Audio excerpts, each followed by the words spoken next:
Viva Voz, com Vera Magalhães.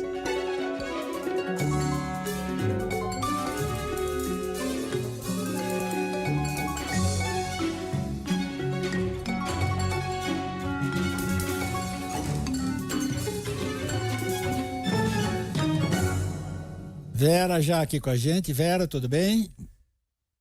Oi, Sardenberg, boa tarde para você, para a Cássia, para os ouvintes e também para quem nos assiste. Boa tarde, Vera. Vera está nas nossas telas, que são cbn.com.br, no YouTube e também no Globoplay.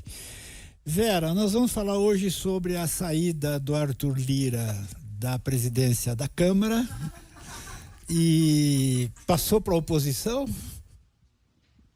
Pois é, ele andava quieto, né, Sardenberg, desde o fim do ano, quando houve aquela nova polêmica ali das emendas, aquela discussão sobre se estava sendo cumprido ou não o acordo para liberá-las e que o ministro Flávio Dino fez novas exigências, a votação às pressas do pacote de ajuste fiscal, que foi votado, mas não sem que ele deixasse claro que estava contrariado, ele vinha sem falar, passou janeiro meio na encolha ali. E agora, que está prestes a passar o bastão para o deputado Hugo Motta, ele deu entrevistas ao Globo e ao Valor, nas quais foi muito duro com o governo, né?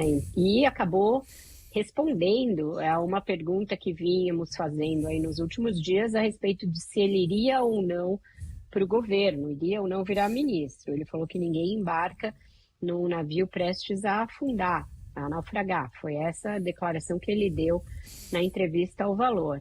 E para o Globo ele disse que não adianta reforma ministerial porque isso não salva o governo, que é preciso arrumar desde a portaria até a cobertura, que precisa fazer uma arrumação de baixo para cima. Então, foi bastante crítico.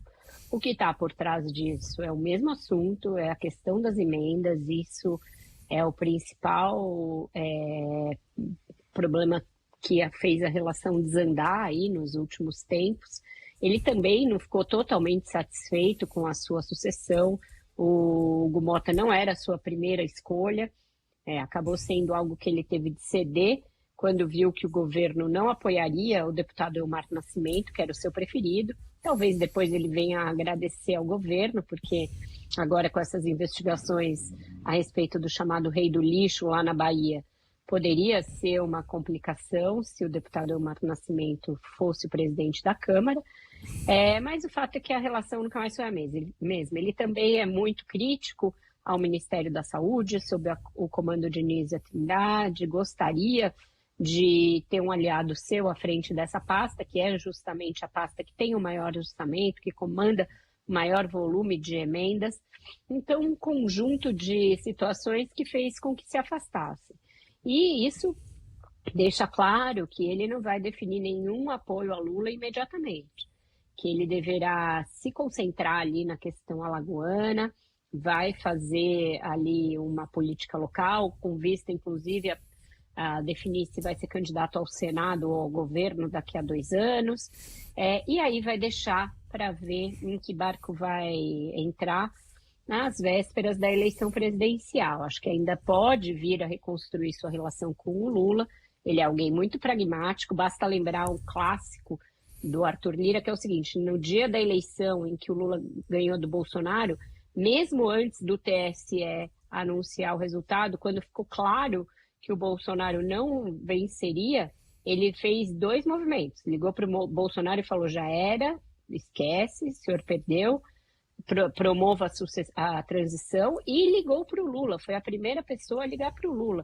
Então ele faz essas passagens aí muito rápido e sem nenhum tipo de cerimônia, nem prurido e nem nada. Mas neste momento ele está meio agastado com o governo. Isso ficou evidente nas 2 entrevistas publicadas nesta sexta-feira. Será que é porque ele percebeu que não ia ser ministro? Eu acho que não necessariamente. Eu acho que se ele fizesse questão de ser ministro, ele seria. Ele conseguiria cavar essa vaga. Não sei se é a vaga dos sonhos dele, provavelmente não ministro da da Saúde, mas uma vez um aliado muito próximo a ele me disse o seguinte: eu não vou deixar, ele não vai deixar de ser chefe para ser chefiado por alguém.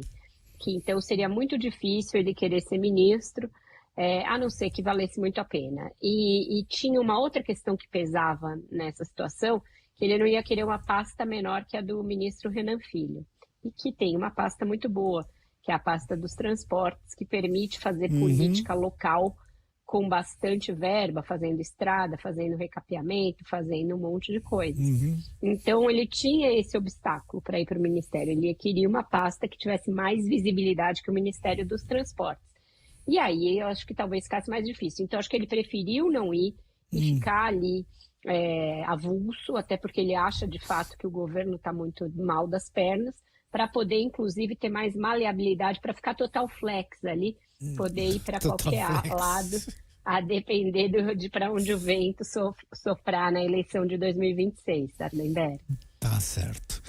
Vera Magalhães, obrigado, Vera, e até logo mais no Ponto Final e até a semana. Até a semana, um ótimo fim de semana para vocês, para os ouvintes e para quem ficar com a gente aí na audiência rotativa. Até mais tarde. Até mais tarde. Até mais tarde, obrigado, Vera.